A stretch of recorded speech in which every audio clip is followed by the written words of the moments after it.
Amém. Amém. Graças a Deus. Hoje o Senhor traz uma palavra para nós muito bem contundente aos dias atuais. Não está muito diferente da época de Jesus para os dias de hoje. O que muda são os contextos, mas a veracidade das Escrituras continua a mesma. Hoje, o texto principal da nossa mensagem está em Mateus 5. Em Mateus 5, verso 11 ao verso 12, nós não vamos fazer uma exposição desses textos, somente uma mensagem contextual. Mateus 5, verso 11 ao verso 12. O Arthur ele pode ler para nós.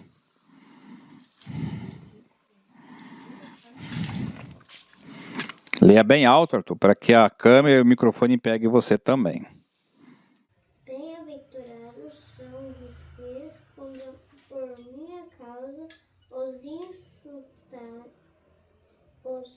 insultarem e os perseguirem e mentindo dizerem todo mal contra vocês.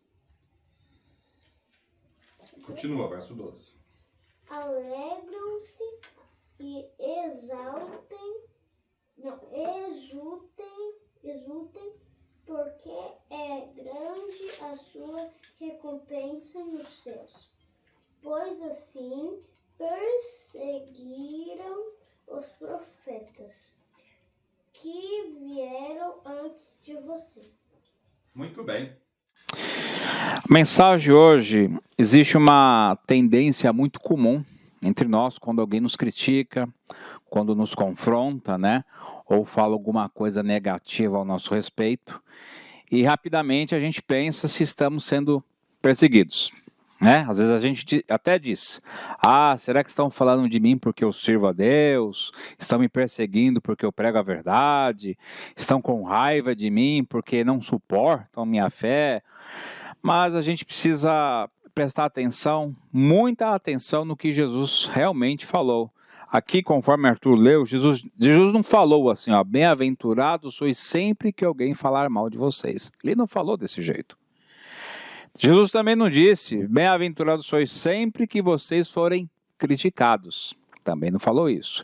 E Jesus também não disse, bem-aventurados sois quando alguém discordar de vocês. É diferente.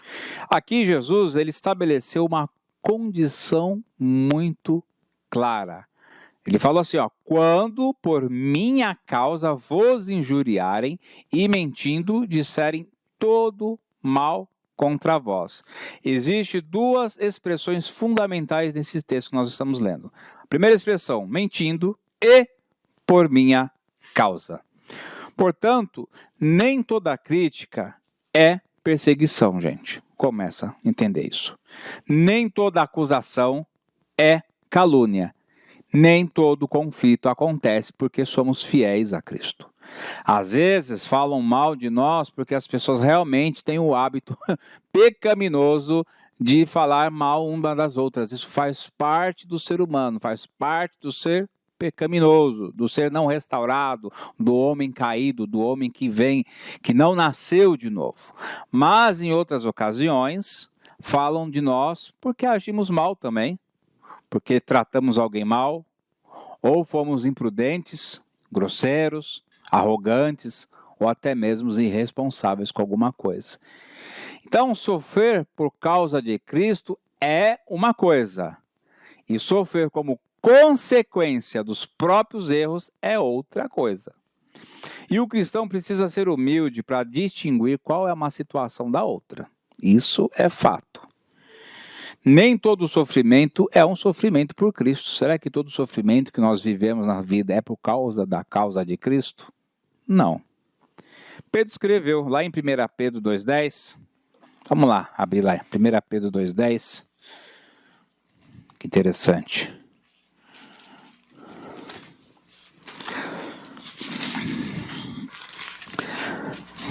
Quem achar primeiro, que leia. 1 Pedro 2:20, aliás, né? 2:20, desculpa. Pode ler, Arthur, para nós. Pois que a glória a si pecando e sendo castigados, por isso vocês os suportam com paciência, se entretanto, quando praticam o bem, vocês são igualmente afligidos e os suportam com paciência. Isto é agradável a Deus. Olha que interessante. Aqui Pedro está dizendo que não existe mérito espiritual em sofrer por fazer o que é errado. Já começa por aí. Se uma pessoa mente e depois é desmascarada, isso não é perseguição. Se uma pessoa trata os outros com arrogância e depois é rejeitada, isso não é perseguição. E se uma pessoa trata os outros com arrogância e depois é rejeitada, isso também não é perseguição. E se alguém assume um compromisso com alguém, não assume sua palavra e depois é cobrado, isso não é perseguição. Então, se alguém se envolve em conversas, espalha informações, provoca divisões e depois enfrenta conflitos, isso não é perseguição por causa do Evangelho. Pedro também escreve em 1 Pedro 4,15, eu vou ler aqui para nós. Ele diz assim, não sofra, porém, nenhum de vós como assassino, ou ladrão, ou malfeitor, ou como que alguém se intromete em negócios de outrem. Mas se sofrer como cristão, não se envergonhe disso. Antes, glorifique a Deus em seu nome. Observe aqui que Pedro ele inclui uma expressão muito importante. Quem se intromete em negócios de outrem. Então, há pessoas que não cometeram crimes graves, mas estão constantemente envolvidas na vida dos outros. Isso é fato. Querem saber quem falou, quem fez, quem comprou, quem vendeu, quem brigou, quem se separou, quem está certo e quem está errado. Depois, quando se envolvem em confusão, diz que estão sendo perseguidos. Mas a Bíblia, ela nos chama para um autoexame, se examinar. 2 Coríntios 13:5, lê para nós, abre para nós, Viviane, 2 Coríntios 13:5. Olha que interessante aqui.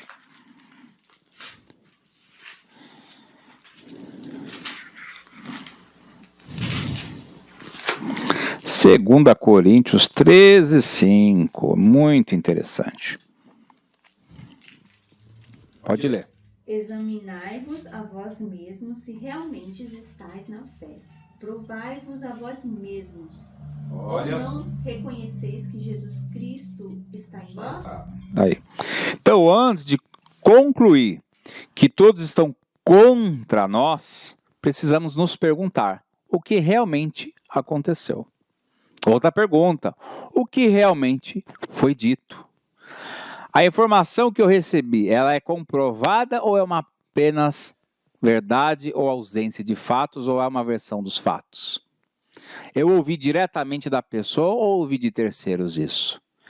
Então, existe alguma parte da minha conduta que precisa ser corrigida? Isso é um autoexame, como foi lido. Eu estou sofrendo por ter obedecido a Cristo ou por ter agido sem sabedoria? Esse exame, ele não é um sinal de fraqueza, gente. Ele é um sinal de maturidade. O cristão, ele não precisa defender constantemente uma imagem de perfeição. Não precisa disso.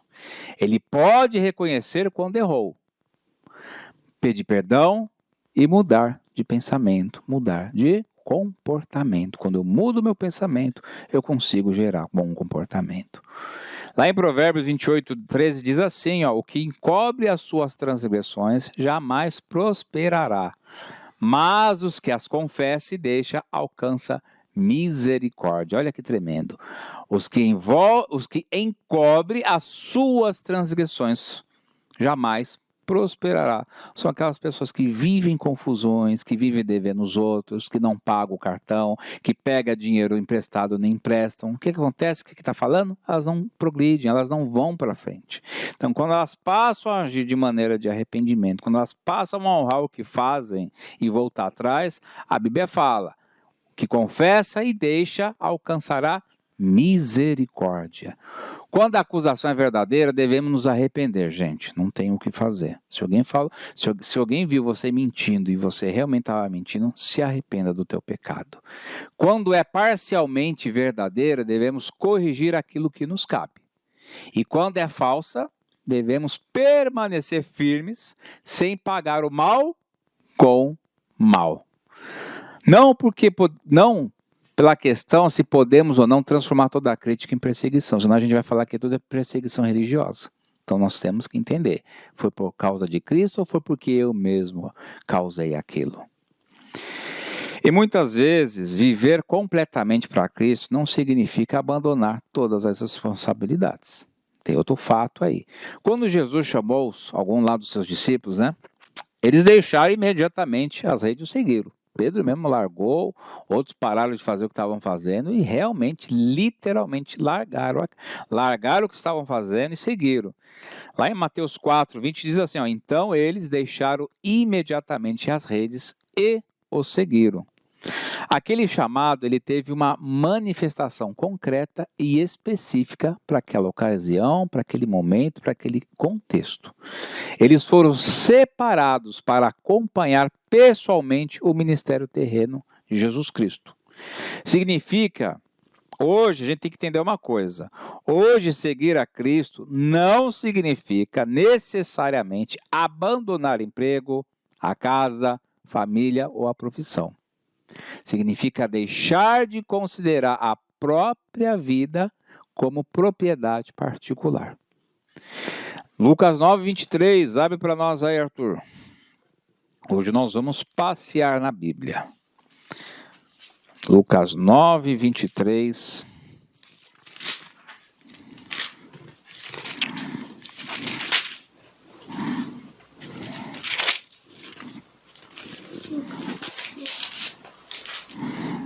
Acho lindo isso, sabe? Pode ler o versículo inteiro. Lucas 9:23. O 23 todo. Todinho, o versículo todinho. Jesus dizia a todos, se alguém quer vir após mim, negue a si mesmo, dia a dia. Tome a sua cruz E siga-me até aí. Então, seguir a Cristo é entregar a Ele a totalidade da nossa vida. É trabalhar para Cristo, é administrar a casa para Cristo, é cuidar dos filhos para Cristo, é tratar o marido ou a esposa de maneira digna por causa da causa de Cristo. É falar a verdade por causa de Cristo. É cumprir a palavra dada por causa de Cristo. É agir corretamente, mesmo quando ninguém está olhando nem uma câmera, nem um celular, nem nas redes sociais. É agir pela causa de Cristo. Não porque eu quero mostrar que eu sou cristão, mas porque eu estou fazendo por amor à palavra de Cristo, pela obra redentora de Cristo. Em Colossenses 3:17 diz assim, e tudo que fizeres, seja em palavra, seja em ação, fazei em nome do Senhor Jesus.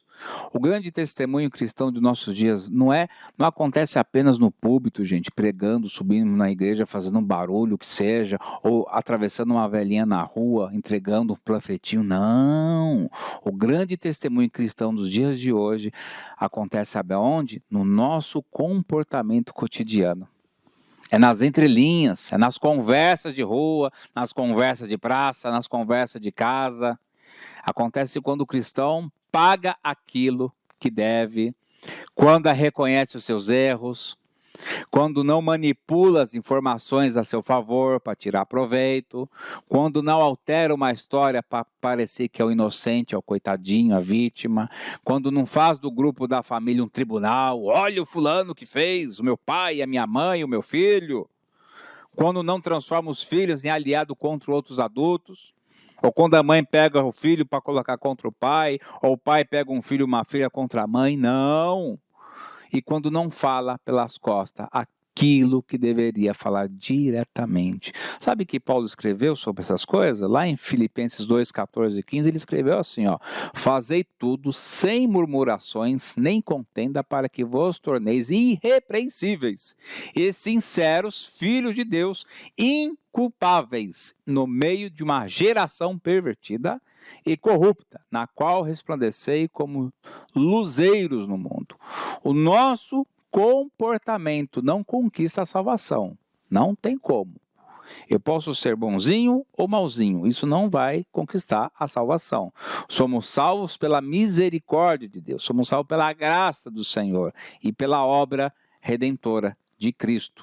Então, mas aquele que foi alcançado por essa misericórdia, por essa graça, ele começa a demonstrar uma nova maneira de viver, impulsionado pelo Espírito de Deus, não pela sua própria força. Então, se ele realmente se arrependeu, foi o Deus que o fez se arrepender, foi o Deus que o elegeu e o transformou irrepreensível. O próprio Deus salva, o próprio Deus restaura, o próprio Deus conversa, o próprio Deus faz a obra. Não é a própria força nossa que faz a gente andar em santidade. Não. Aquele que tenta ser santo porque a igreja falou que tem que ser santo, esse vai cair. Ele cai, ele escorrega. Ele é santo porque Deus o faz santo. Ele consegue andar em santidade porque ele é pela capacidade e pela força do Espírito Santo que atua dentro dele. A gente chama de sola gratia, sola fide, as 5 solas aí da fé que nós seguimos. Então a boca começa a mudar, a maneira de agir começa a mudar, a maneira de tratar conflitos começa a mudar também, a maneira de falar das pessoas começa a mudar. Onde Cristo governa, o comportamento ele não vai permanecer igual. O cristão muda. Tem um ditado que alguns falam, né? Eu dou um boi para não entrar numa briga, uma boiada para não sair dela. O cristão, ele dá um boi para não entrar numa briga e dá a boiada para sair dali. Ele perde tudo. Não, dou todo o meu dinheiro, dou tudo, porque ele não quer participar de briga, ele não quer participar de contenda, ele foge das contendas. Então, o cristão, às vezes, não pode ser um instrumento de calúnia. E tem muito cristão sendo instrumento de calúnia, que se diz cristão, falando mal dos outros. E o nosso mandamento declara o que? Lá em Êxodo 20:16, não dirás falso testemunho contra o teu próximo. Lá atrás, lá já falava, não dirá falso testemunho contra o teu próximo, lá nos 10 mandamentos. Já começou lá, depois vem Jesus nos ensinando, resumindo toda a lei em 2 mandamentos. Amarás a Deus de toda a todo o coração, de todo o teu pensamento, de toda a tua glória, e o teu próximo como a ti mesmo. Falso testemunho não acontece apenas diante de um tribunal, gente. Não é só diante de um tribunal. Também acontece dentro das casas, nos grupos de mensagens, nas conversas depois do culto, nos ambientes de trabalho, nas reuniões familiares.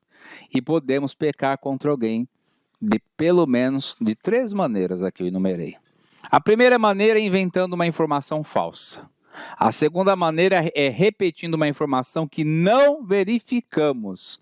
E a terceira é contando uma informação verdadeira com a intenção de destruir a pessoa. É eu levantar uma investigação de alguém, um processo de alguém que ocorre em sigilo e soltar aquilo no meio da família. Sem pé e sem cabeça. Isso é um pecado. Então, nem tudo que é verdadeiro precisa ser divulgado. O que acontece na nossa casa fica entre nós mesmos. O que aconteceu dentro da igreja, fica dentro da igreja. O que aconteceu no trabalho, fica ali. Chama um, chama outro, chama outra testemunha, resolve as coisas, se esclarece. Não fica com picuinha, falando mal do outro pelas costas. Ah, que fulano é chato, que fulano é isso. Vamos tratar como adultos. O Evangelho, ele nos ensina a andar como adultos, como espirituais, como irrepreensíveis. A verdade, ela não deve ser usada como uma arma para humilhar. Olha, eu te peguei no pecado, você é um pecador, vou tacar a pedra em você e te condenar. Não! Paulo ordena o que lá em Efésios 4:29? Não saia da vossa boca nenhuma palavra torpe, e sim unicamente o que for boa e agradável para edificação, conforme a necessidade, e assim transmita graça aos que ouvem. Antes de falar a respeito de alguém, precisamos avaliar, isso é verdadeiro? Eu tenho certeza que estou apenas supondo? Será que é verdade? Eu estou achando da minha cabeça? Preciso realmente falar isso? Isso vai edificar o outro? Minha intenção é resolver ou apenas espalhar? Essa conversa produz edificação ou destruição? Estou buscando reconciliação ou tentando conseguir aliados, a massagear meu ego? Estou ganhando na igreja, nos grupos? Depois dessa terceira, a gente tenta procurar uma quarta, uma quinta, antes de sair por aí falando. Quando percebemos algo, o problema que poderia ter sido resolvido em uma conversa particular tornou-se o quê? Uma crise familiar, uma crise comunitária e até mesmo uma crise eclesiástica dentro da igreja. E a Bíblia adverte, Provérbios 26:20, sem lenha o fogo se apaga, e não havendo maldizentes cessa a contenda. E para que uma fofoca sobrevive, ela precisa o quê? De alguém ficar contando. E alguém vai, fala, e alguém também disposto a ouvir. Então a fofoca para quando eu falo, não quero saber disso, não quero saber de fulano. Você foi lá e reconciliou com fulano? Foi lá e resolveu com teu irmão? Vai lá, cessa a fofoca, não quero saber. O pai do Arthur é um homem exemplar nisso, não quero saber disso. Não quero saber, não me condiz. E lá em Provérbios 11:13 diz assim, ó, mexeriqueiro descobre o segredo, mas o fiel espírito o encobre. Se eu sei de uma verdade de alguém, mesmo algo pecaminoso, eu guardo aquilo para mim, eu oro, acabou. Eu só não preciso sair espalhando. Encobrir nesse contexto, gente, não significa esconder crimes, tá? É diferente. Abuso, situações que precisam ser levadas às autoridades competentes, significa não expor desnecessariamente a vida das pessoas. Significa que situações de violência, abuso, ameaças, crime ou risco não devem ser silenciados, de fato. Devem ser comunicados às pessoas e às instituições responsáveis por isso. Entretanto, grande parte das nossas conversas não envolve proteção de vítimas nem busca de justiça. Às vezes envolve o quê? Curiosidade, julgamento, ressentimento e desejo de ter razão em tudo.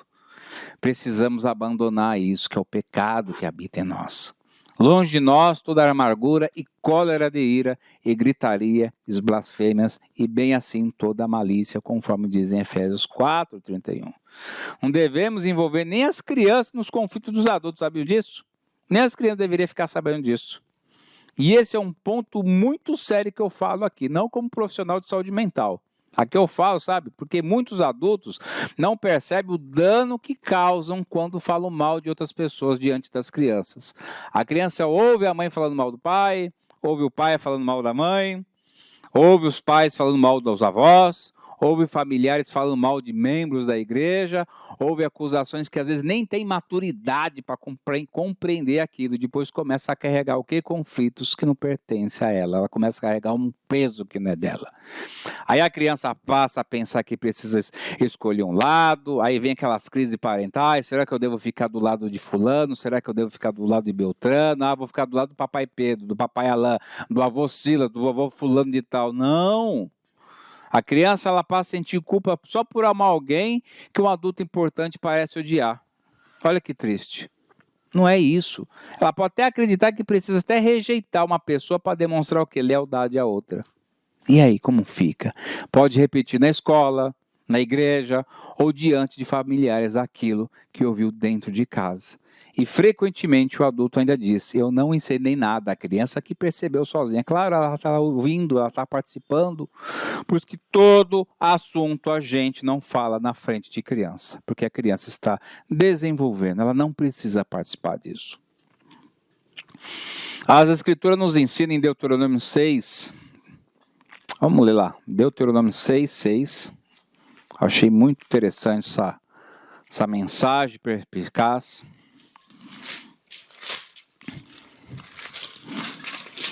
Deuteronômio 6:6 diz assim, olha que interessante. Essas palavras que hoje ordeno estarão no seu coração. Você as inculcarás a seus filhos e delas falará quando estiver sentado em sua casa, andando pelo caminho, ao deitar-se e ao levantar-se. Também deve amarrá-las como um sinal na sua mão e elas cessarão e assim vai. Por que isso? Deus aqui entrega aos pais a responsabilidade de ensinar a verdade, a justiça, o perdão e o temor ao Senhor. não é ficar ensinando, falar mal dos outros perto dos filhos. E nem reclamando da vida. Não devemos ensinar nossos filhos a odiar quem nós não conseguimos perdoar, eu não consigo perdoar fulano, então vou ensinar o Arthur a não perdoar. Não é isso que a Bíblia falou. Não devemos usar nossos filhos como mensageiros do mal.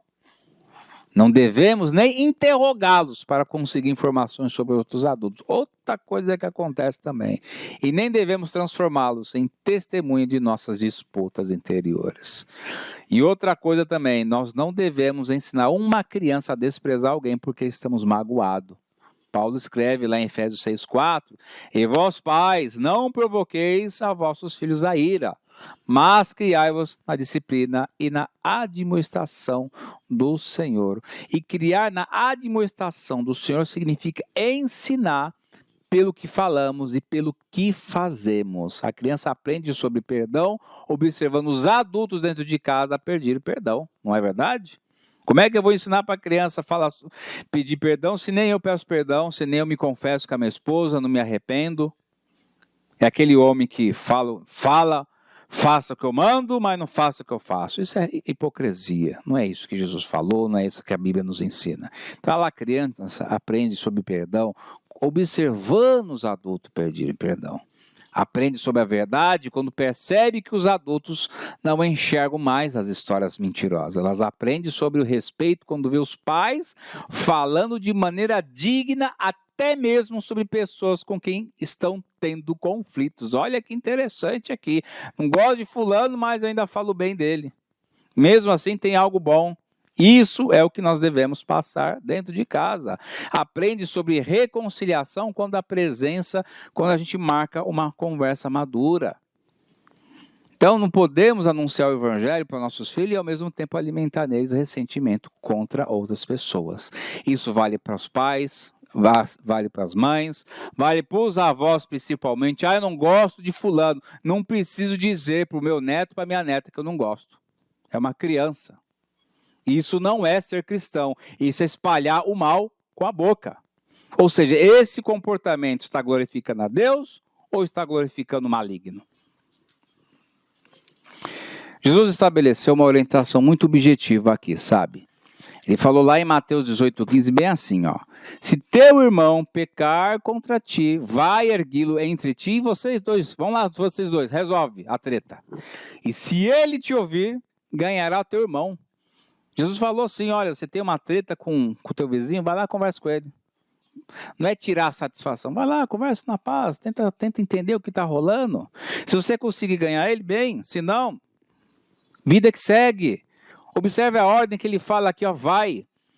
Ele falou aqui, ó, não mande outra pessoa, não mande uma criança, não publique uma indireta na internet, não espalhe para a família, não conte primeiro para 10 pessoas. Não forme um grupo para fortalecer uma versão, vá até a pessoa. Foi o que Jesus falou. Vá até a pessoa. E Jesus acrescenta entre ti e ele só. Ele não falou, vai, mas eu vou levar meu amigo, vou levar um policial, vou levar uma autoridade, vou levar cunhado não. Vai você e ele resolve a situação. Tem um problema com um amiguinho na escola, vai lá e conversa. Olha, não estou gostando desse jeito seu. Vamos parar por aqui?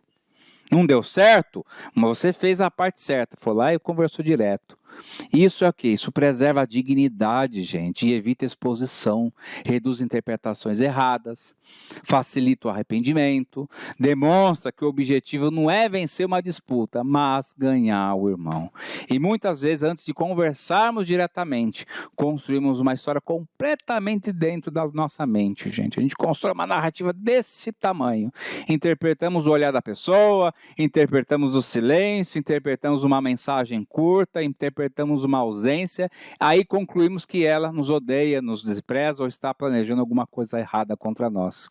Mas nem sempre as nossas interpretações correspondem aos fatos, os nossos achômetros. Nem tudo aquilo que a gente sente é realmente uma verdade. Por isso devemos perguntar antes de acusar. Foi isso que você quis dizer? Eu compreendi corretamente? Disseram-me determinada coisa, isso realmente aconteceu? Quando você agiu daquela maneira, eu me senti ofendido. Podemos conversar sobre isso? Uma pergunta honesta, gente, pode impedir uma grande justiça dentro de uma situação.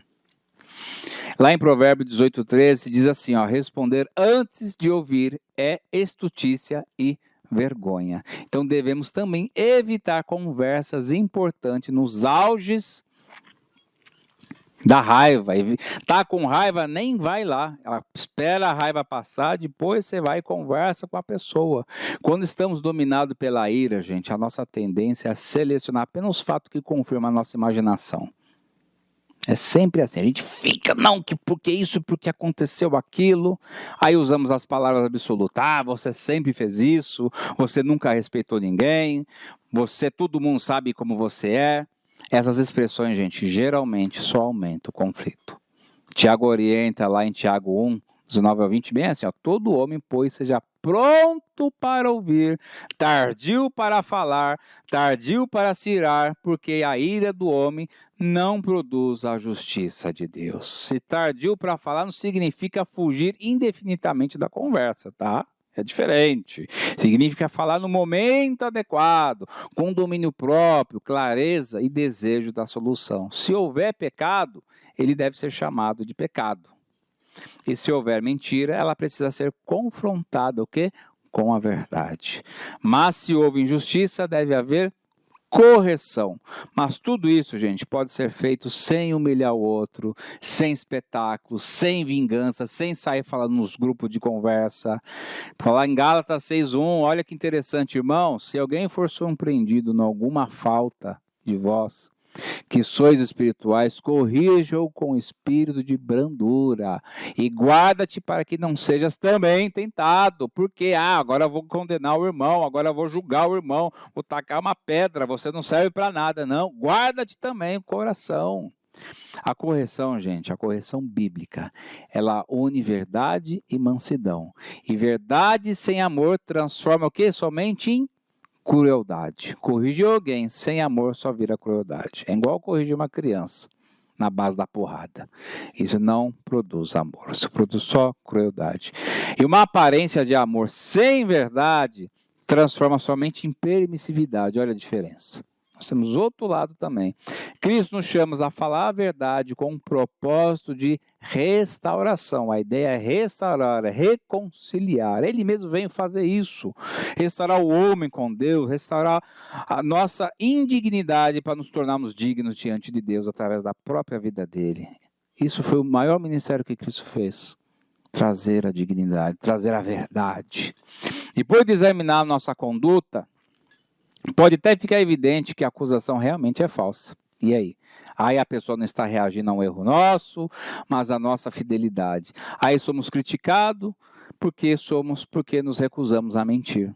Porque não participamos de alguma injustiça, porque mantemos uma convicção bíblica, porque anunciamos que pecado é pecado, porque afirmamos que somente Cristo pode reconciliar o pecador com Deus, porque nós não dobramos as pressões deste mundo, nós não podemos, Arthur, você vai ter que mentir, Arthur, você vai ter que ir lá e quebrar a cara do menino. Não foi isso que Jesus falou, a gente resiste, porque a Bíblia fala, bem-aventurados sois quando vós, por minha causa, vos injuriarem. Cristo também foi caluniado, sabia disso? Disseram que ele era comilão e bebelão, lá em Mateus 11:19. Disseram que ele expulsava demônio pelo poder de Satanás, lá em Mateus 12:24. Levaram falsas testemunhas contra ele, lá em Mateus 26:59-60. Zombaram dele enquanto estava na cruz. Você não é o Cristo, não é o poderoso? Sai daí. Barrabás vira para ele, o que ele fala lá? Você não é o todo-poderoso? Desce daí, faz aí os milagres, ordena os seus anjos. Foi zombado, o próprio Cristo. Quanto mais nós hoje. Ainda Pedro declara lá em 1 Pedro 2:23, pois ele, quando ultrajado, não revidava com o traje, quando maltratado, não fazia ameaça, mas entregava-se àqueles que julga retamente, ou seja, Deus. Eu me entrego ao juiz dos homens, mas Deus, que é o maior juiz de todos, irá a julgar a causa de maneira correta. Então Jesus não foi covarde. Ele confrontou o pecado, denunciou a hipocrisia e respondeu quando era necessário, mas não foi controlado pelo desejo de vingança, não. Não. Quando formos verdadeiramente caluniados, não devemos responder com outra calúnia, gente. Quando mentirem o nosso respeito, não devemos inventar algo sobre o acusador.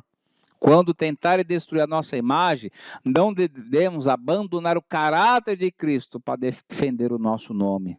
Não, meu nome é acima de tudo. Não foi isso que Deus falou. Paulo ensina lá em Romanos 12, 14, assim, ó, abençoai os que vos perseguem, e abençoai e não amaldiçoai. E ainda diz, Romanos 12, 17, não torneis a ninguém mal por mal. Isso não significa que nunca podemos apresentar esclarecimento, gente, procurar liderança, buscar proteção legal, demonstrar os fatos. Podemos nos defender de maneira bem legítima, sabe como? Podemos corrigir as informações falsas, podemos procurar as autoridades quando houver um crime, podemos estabelecer limites, e o que não podemos é permitir que a maldade do outro determine o nosso comportamento. É isso que nós não devemos permitir. Se o outro mente e nós mentimos também, não. O outro agride e nós vamos também ser agressor, também não. O outro espalha, nós espalhamos. O outro humilha, a gente humilha, não é isso. Nesse momento, já não estamos vencendo o mal. Estamos apenas reproduzindo o mal que foi espalhado. Romanos 12, 21. Não te deixe vencer do mal, mas vence o mal com bem. Quando sofremos por fidelidade a Cristo, gente, a nossa resposta também precisa revelar a Cristo. Precisa ser branda, revelar quem realmente nós somos. Talvez alguém pense, mas eu sempre fui assim, na minha família todo mundo fala, eu falo mesmo, não consigo guardar, quando estou nervoso digo tudo, isso é o meu jeito. Mas o Evangelho não veio apenas para perdoar nossos pecados, sem transformar a nossa vida. Está cheio de crente que fala que é assim mesmo. Ele está 10 anos na igreja e fala, eu falo mesmo, falo na cara. Mas falar na cara para quê? Para abençoar ou para poder abençoar o seu próprio ego, né? Edificar o teu ego? Quem nós estamos sendo? Cristo morreu para formar um povo que reflita o seu caráter. Um povo que tenha o caráter de Cristo. Lá em Colossenses 3,8 diz assim, agora, porém, despojai-vos igualmente de tudo isso, a ira, a indignação, maldade, maledicência, linguagem obscena do vosso falar, não mintais uns aos outros. Perceba a expressão, gente, despojai-vos. É tirar, é parar, é não fazer mais. É como retirar a roupa velha. Se a gente falava maledicência, pare de falar. Se a mentira fazia parte da nossa vida, a gente não mente mais. Se a manipulação fazia parte da velha maneira de viver, não faz mais. Agora devemos aprender uma nova maneira de agir. E isso diz o quê? Vigilância. Antes de encaminhar uma mensagem, pense. Antes de contar uma história, verifique os fatos. Antes de envolver uma criança, considere o peso que você está colocando sobre ela. E antes de publicar uma indireta, pergunte por que eu não estou ali conversando diretamente com a pessoa. Antes de concluir que está sendo perseguido, examine o seu próprio comportamento. O cristão não é alguém que nunca erra, ele vai falhar, vai deslizar de vez em quando. Ele é alguém que não faz aliança com o erro. Quando percebe que pecou, não tenta justificar eternamente, mas confessa, pede perdão, busca mudança e sinceridade diante de Deus. Então a promessa de Mateus, em Mateus 5, ela não pertence a quem simplesmente se envolveu em uma confusão. Não, ela pertence àqueles contra a mente por causa de Cristo. Aqueles que realmente falaram e mentem por causa de Cristo. Por isso precisamos fazer duas perguntas. A primeira é, quando falam mal de mim, existe alguma verdade que preciso reconhecer? Talvez Deus esteja usando uma crítica, ainda que mal apresentada, para mostrar que a atitude precisa ser abandonada. E a segunda pergunta é, quando falam mal de mim injustiçamente, minha resposta demonstra o caráter de Cristo? Não basta estar certo na discussão e errado no comportamento, gente. Não adianta. Não basta defender a verdade usando uma mentira. Não basta denunciar agressividade sendo ainda mais agressivo. Não basta dizer que sofre por Cristo enquanto destrói pessoas com a própria língua. A verdadeira bem-aventurança Ela não está apenas em ser atacado, ela está em permanecer fiel enquanto somos atacados. Está em não negociar a verdade, está em não devolver o mal por mal, está em guardar a própria língua, está em proteger as crianças dos conflitos dos adultos, está em procurar diretamente o irmão, está em reconhecer os próprios erros, está em confiar em Deus, que Deus reconhece os fatos, vê as intenções e julga com perfeita justiça. Talvez hoje seja necessário procurar alguém. Talvez hoje seja necessário dizer, eu falei de você quando deveria ter falado com você diretamente. Eu repeti uma informação que não deveria ter repetido. Eu me envolvi em outras pessoas e um problema que era nosso. Eu talvez disse coisas diante dos meus filhos que não deveria ter dito. Eu julguei suas intenções sem conhecer todos os fatos. Eu pequei contra você, meu irmão, me perdoa. Isso não é uma humilhação destrutiva, gente. Isso é uma libertação. Talvez você que esteja ouvindo essa mensagem no seu lar, no seu celular, esteja passando por isso. Cristo não nos chama para proteger uma aparência de perfeição. Ele nos chama ao arrependimento, à verdade e à reconciliação. E quando tivermos feito o que é correto, quando nossa consciência estiver limpa, quando realmente estiverem mentindo contra nós por causa de nossa fidelidade, então poderemos ouvir as palavras do Senhor. Regozijai-vos e exultai, porque grande é o vosso galardão nos céus. Então nossa reputação ela não está nas mãos dos homens, gente. Nossa vida está nas mãos de Deus. E o nosso Deus que vê a calúnia também vê a fidelidade nossa. O mesmo Deus que ouve a mentira também conhece a verdade. E mesmo Deus que permitiu que Cristo fosse acusado injustiçamente, o exaltou acima de todo nome. Olha a diferença. Portanto, que a nossa oração seja assim: Senhor, guarda minha boca para que eu não calune ninguém. Dá-me humildade para reconhecer quando estiver errado. Dá-me coragem para procurar diretamente aquele com que eu tenho alguma questão. Protege meus filhos da disputa dos adultos. E quando eu for injustamente acusado por causa de Cristo, ajuda-me a me permanecer fiel, sem negar a verdade, sem reproduzir o mal que fizeram contra mim. Que não sejamos, Pai, conhecidos apenas pelo que pregamos, que sejamos reconhecidos pela maneira como falamos, como corrigimos, como perdoamos e como nos arrependemos e como enfrentamos a injustiça. Porque o evangelho que anunciamos com a boca precisa ser confirmado pelo comportamento que demonstramos na nossa vida. Amém? Que essa seja a mensagem de hoje. Se alguém falar mal de nós, fala para a pessoa, não quero saber. Vai reconciliar. Se você vê alguém falando, vai lá e fala com o fulano. Se você vive, vai lá e fala, não vamos tirar a satisfação de ninguém.